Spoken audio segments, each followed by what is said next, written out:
रहेगी, किस तरीके से करेंगे? ये आखिर क्यों कर रहे हैं? All India Muslim personal law board को जॉइंट पार्लियामेंट्री कमेटी ऑन वक्फ में हमने बुलाया था।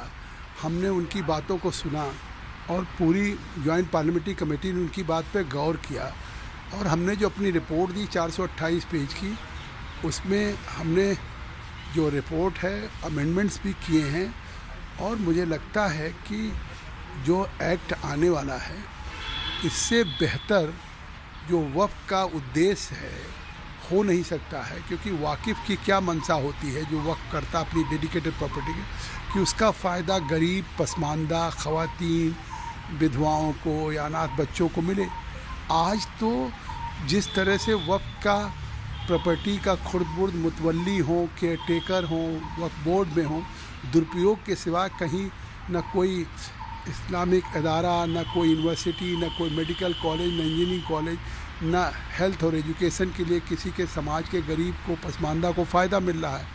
तो आज सरकार ने उस बिल को स्पीकर साहब से आग्रह किया था कि इसको जॉइंट पार्लियामेंट्री कमेटी को दे दिया जाए, देश के सभी स्टेक होल्डर्स के साथ उसको डिस्कस कर लिया जाए। और हमने 6 महीने जॉइंट पार्लियामेंट्री कमेटी ने डिस्कस किया, सभी वक्फ बोर्ड से, शिया सुन्नी, सभी माइनॉरिटी कमीशन से, all India personal law board से, जमायत उलमा हिंद से, कोई तंजीम नहीं बची। और उसके बाद हमने रिपोर्ट दी है और वो रिपोर्ट अब एडॉप्ट हो रही है, उस पर कानून बन रहा है। आखिर ये विरोध क्यों हो रहा है?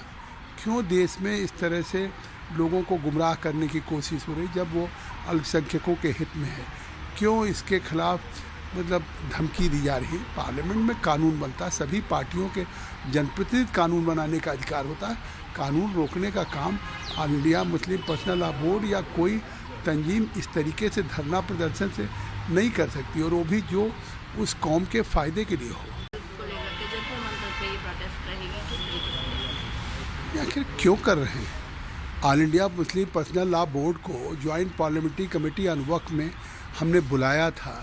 हमने उनकी बातों को सुना और पूरी जॉइंट पार्लियामेंट्री कमेटी ने उनकी बात पर गौर किया और हमने जो अपनी रिपोर्ट दी 428 पेज की, उसमें हमने जो रिपोर्ट है अमेंडमेंट्स भी किए हैं और मुझे लगता है कि जो एक्ट आने वाला है इससे बेहतर जो वक्फ का उद्देश्य है हो नहीं सकता है, क्योंकि वाकिफ़ की क्या मंशा होती है जो वक्फ करता अपनी डेडिकेटेड प्रॉपर्टी के, कि उसका फ़ायदा गरीब, पसमानदा, ख़वातीन, विधवाओं को या अनाथ बच्चों को मिले।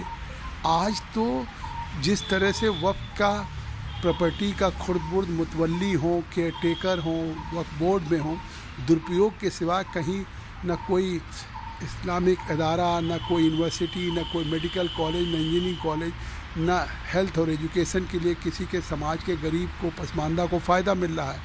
तो आज सरकार ने उस बिल को स्पीकर साहब से आग्रह किया था कि इसको जॉइंट पार्लियामेंट्री कमेटी को दे दिया जाए, देश के सभी स्टेक होल्डर्स के साथ उसको डिस्कस कर लिया जाए। और हमने 6 महीने जॉइंट पार्लियामेंट्री कमेटी ने डिस्कस किया, सभी वक्फ बोर्ड से, शिया सुन्नी, सभी माइनॉरिटी कमीशन से, all India personal law board से, जमायत उलमा हिंद से, कोई तंजीम नहीं बची। और उसके बाद हमने रिपोर्ट दी है और वो रिपोर्ट अब एडॉप्ट हो रही है, उस पर कानून बन रहा है। आखिर ये विरोध क्यों हो रहा है?